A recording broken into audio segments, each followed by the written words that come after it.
अष्टमी,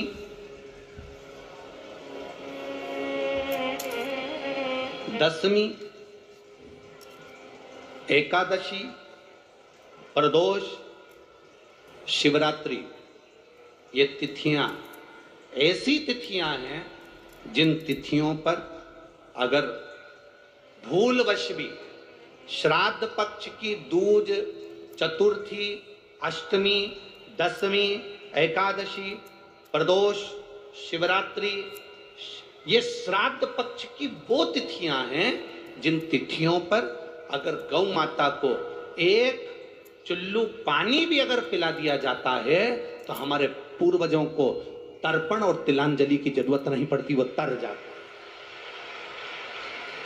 श्राद्ध पक्ष की ये तिथियां आप भी बोलिए कौन कौन सी? दूज, चतुर्थी, अष्टमी, दशमी, एकादशी, प्रदोष और शिवरात्रि, ये वो तिथियां हैं। अगर भूलवश भी अगर कोई गाय को पानी दे देता है, भूलवश भी हमारे घर में आए हुए किसी अतिथि को, हम किसी को नहीं पहचानते, उस व्यक्ति को हमने अगर अपना पास में रखी हुई जल के पात्र में से भी अगर जल दे दिया होता है और उसने अपनी प्यास बुझा ली होती है तो हमारे पूर्वज, ये श्राद्ध पक्ष में इसका फल 1000 लाख गुना हो जाता है, लाख गुना, 1000 लाख गुना इसका फल श्राद्ध पक्ष। एक पत्र है, देखिए पड़ा हुआ है, आप आस्था चैनल के माध्यम से, एलईडीओं के माध्यम से, आप फेसबुक यूट्यूब के माध्यम से देख सकते हैं। दूसरा फोटो जिसमें बच्चा ठीक हुआ उसका फोटो लगाया गया, दोनों फोटो इसके अंतर्गत लगाए गए, एलईडी वाले भी दिखा सकते हैं। दो शिव तत्व की प्राप्ति, भगवान शंकर ओघड़ी की शिव तत्व। और बैठो माँ, श्री शिवाय नमस्तुभ्य, बैठ जाइए। हर हर महादेव। शिव शंकर ओघड़ी त्रिकालदर्शी कैलाशी, हम उसके लिए क्या कर रहे हैं? आज तो आप लोगों ने पत्रों का इतना ढेर लगा दिया कि पढ़ना ही बड़ा मुश्किल है, थोड़े थोड़े तो हम पढ़ ले रहे हैं, तो मना नहीं, पर बहुत सारे शिव तत्व की प्राप्ति कैसे? ये तिथियां एक ऐसी तिथियां हैं जिन तिथियों पर श्राद्ध पक्ष में गौ माता को भूल चूक से भी अगर किसी ने पानी पिलाया, या कोई साधारण व्यक्ति जिसको तुम पहचानते नहीं, जिसको तुम जानते नहीं, जल का आचमन भी करा दिया तो भी सुख है। उन तिथियों का स्मरण आप फिर करेंगे। दूज बोलते जाओ, चतुर्थी, अष्टमी, दशमी, एकादशी, प्रदोष, शिवरात्रि, ये श्राद्ध पक्ष की वो तिथियां हैं जिसमें सुख का अनुभव होता है। महाशनि का काम क्या है? महाशनि करता क्या है? ये महाशनि जो असुर है, इसका काम क्या था? बस केवल ये भाग ग्रहण कर लेता था और पितृ को रुष्ट होना पड़ता। रुष्ट होते तो क्लेश। जरा जरा सी बात में अगर घर में क्लेश हो रहा है तो समझ लेना तुमने जरूर श्राद्ध पक्ष में पितरों को या तो गौ माता को या कागल को, तुम्हारे यहाँ जो भोजन दिया जा रहा है उसमें जल की भाव नहीं आया, पानी नहीं दिया। गुरुजी, हमारे घर में सब कुछ है, धन, वैभव, सत्ता सब है, पर शांति नहीं है। शांति नहीं, उसका कारण ये है कि महाशनि आपके घर पर प्रवेश कर, अर्थात तुमने जल का भाग नहीं, जल का भाग। और जिनके भी घर में अशांति है, जिनके घर में भी ऐसा लगता है कि साहब ऐसा हो रहा है, तो आपसे निवेदन है कि आप एक बार प्रयास करना। इन तिथियों में कोई भी तिथि को आप गौ माता को अगर भोजन दे रहे हो, जल जरूर देना। कौए का भोजन दे रहे हो तो जल जरूर देना। ब्राह्मण, संत, साधु, गुरुजन या जिसको पहचानते नहीं उसको भी जल का भाग जरूर जरूर प्रदान। महाशनि की दृष्टि समाप्त। महाशनि जो क्रोधी है, असुर के भाव में गिना जाता है महाशनि, असुर। अब इंद्र की सत्ता मिल गई, वरुण के यहाँ चलेगा। वरुण के यहाँ महाशनि ने जाकर जब उपद्रव मचाया, वरुण ने देखा कि ये तो मेरी सत्ता को स्थापित कर लेगा, तो वरुण देव ने अपनी लड़की का विवाह, वरुण देवता की लड़की का नाम था पराजिता। क्या नाम था? पराजिता। वरुण देव ने अपनी लड़की पराजिता का विवाह इस महाशनि असुर के साथ कर दिया। केवल एक वरुण लोक बचा था, बाकी के सारे लोक पर महाशनि असुर ने अपना आक्रमण कर कर अपनी सत्ता स्थापित कर ली। केवल एक वरुण लोक। अब देवताओं ने सोचा कि ये महाशनि ने तो सत्ता स्थापित कर ली, करा क्या जाए। तब सारे देवताओं ने वरुण जी को अपने पास में बुलाया। वरुण देव आप आओ इधर। वरुण जी ने कहा बोलो प्रभु, एक काम करो, महाशनि तुम्हारा दामाद है, महाशनि तुम्हारा जमाई है, दामाद है जी। अगर महाशनि तुम्हारा दामाद है तो आप उसको निवेदन करो कि इंद्र को, अब सत्ता तो तेरे पास में है, तू जीत भी गया, कहां तक तू राज्य करेगा, तो इंद्र को उसका राज्य वापिस दे दो। हारा हुआ व्यक्ति वापिस अपने राज्य में जाकर बैठेगा तो उसकी वैसे ही खिल्ली उड़ेगी, वैसी हंसी उड़ेगी। जाओ जरा कहो इंद्र को, दे दो इंद्र को। ठीक है। महाशनि ने अपने ससुर का कहना माना वरुण देवता का, और इंद्र को बुलाकर उसको नीचा दिखाकर तू हारा हुआ है, ठहाका लगाकर इंद्र को धक्के मारकर वापिस उसकी सत्ता दे दी। इंद्र की आंख में जल भर गया, मुझे सत्ता तो मिली पर अपमान की मिली, करूं क्या। इंद्र ने अपनी पत्नी से निवेदन करा, एक काम करते हैं, आप और हम दोनों मिलकर भगवान शिव की आराधना करते हैं। अब इंद्र और इंद्र की पत्नी दोनों मिलकर भगवान की आराधना करने लगे। इंद्र की पत्नी ने नारायण की आराधना करी और इंद्र ने शंकर भगवान की आराधना करी।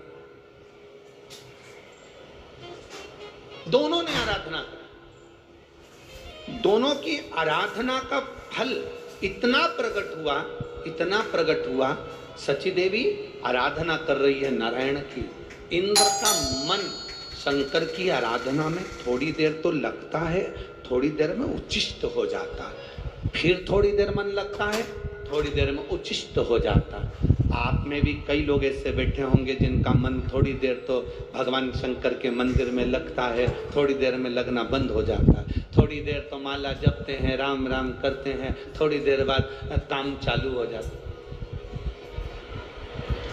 काम चालू। थोड़ी देर में काम करते करते, माला जपते जपते भगवान से लाड लड़ा रहे हो, ठाकुर जी की सेवा कर रहे हो, यमुनाष्टक का पाठ कर रहे हो, नमामि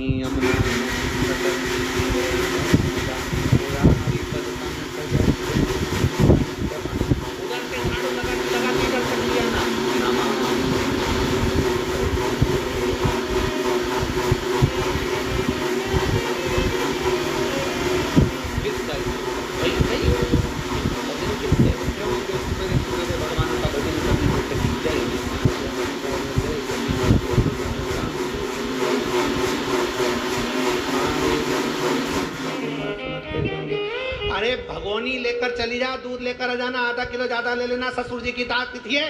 जय हनुमान ज्ञान गुण सागर, जय कवि तिंदो को जागर, राम दूत अतुलित बदामा इन्हें पद पम सत्ता बाबा दिव्य कर बदले पद छुआ कंचन जय हनुमान ज्ञान गुण सागर, जय कवि राम दूत। हनुमान जी भी सोच रहे कब पूरा करेगी, मेरे को दूसरे के यहाँ जाना है, तेरे चक्कर में 2 घंटे से यहीं बैठा हूं, जहां से चालू करती है वहीं बंद कर देती है, वहीं से चालू होकर वहीं बंद होता है। अरे या तो पढ़ ले या काम कर ले। तो कई तो इतनी समझदार की तैयार होते होते भी पढ़ती रहेगी। जय हनुमान, क्या पहले पेंसिल से लाइन खींचेगी, फिर डब्बा भरेगी। और हनुमान जी सोचे हो गई तैयार, अब मुझे जाने दे दूसरे के घर, तेरा हाथ।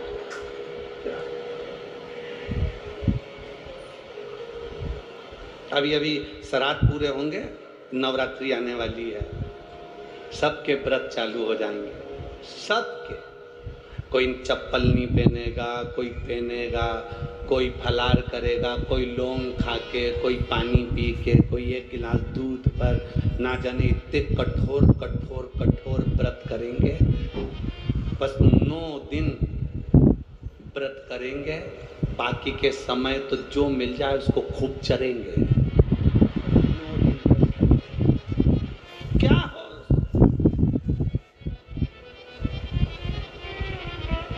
अरे शेर को देखकर लगता है कि यह पशु पक्षी खाता है, सांप को देखकर लगता है कि यह डसता है, हिरण को देखकर लगता है कि यह ग्रास खाता है। हमारे इन जानवरों से महसूस होता है कि यह मांसाहारी जानवर है, यह शाकाहारी जानवर है। शेर को देखकर लगेगा कि शेर कभी घास, बोलो जम के, नहीं खाता। तो हमने हिरण के लिए कहा कि ये गलत चीज नहीं खाता, खरगोश ये नहीं खाता। जानवर अपनी नियम को आज तक नहीं बदला, केवल एक इंसान ऐसा है जो मिल जाए सब खा जाए, जो केवल मनुष्य इसको जो मिल जाए ना वो निपटा जाए।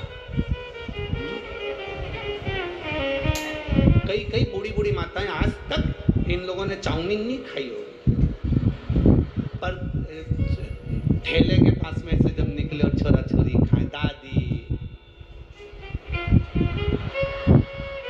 दादी बोले नाना,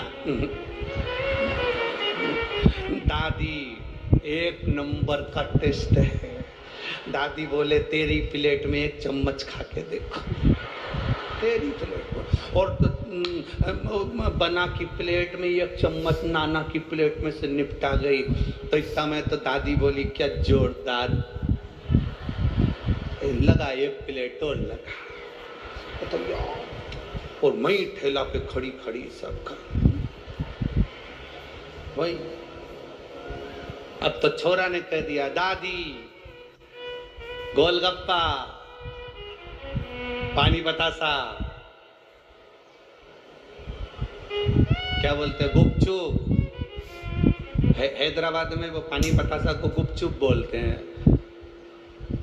किसी ने पूछा गुरुजी इसको गुपचुप क्यों बोलते हैं? हमने कहा जैसे मुंह में गुप आदमी चुप, इसलिए गुपचुप, उसमें क्या टेंशन है। तो दादी बोले, अब छोरा बोले दादी पानी पतासा, और दादी ने कह दिया दे रे नाना दे पानी पतासा दे। और पानी पतासा वाले को इतनी खुजली हो रही थी,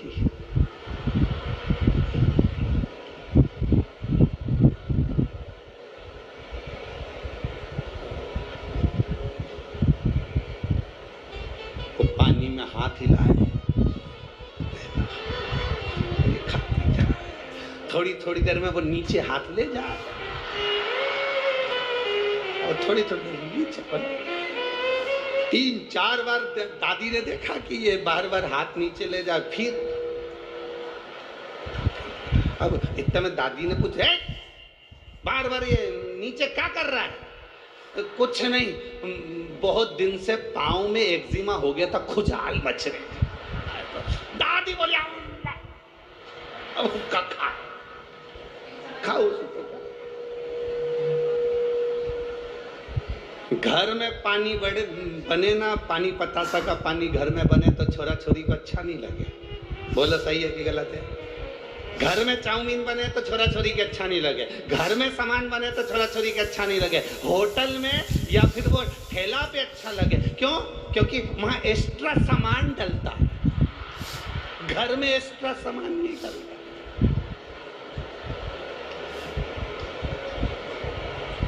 अरे भाई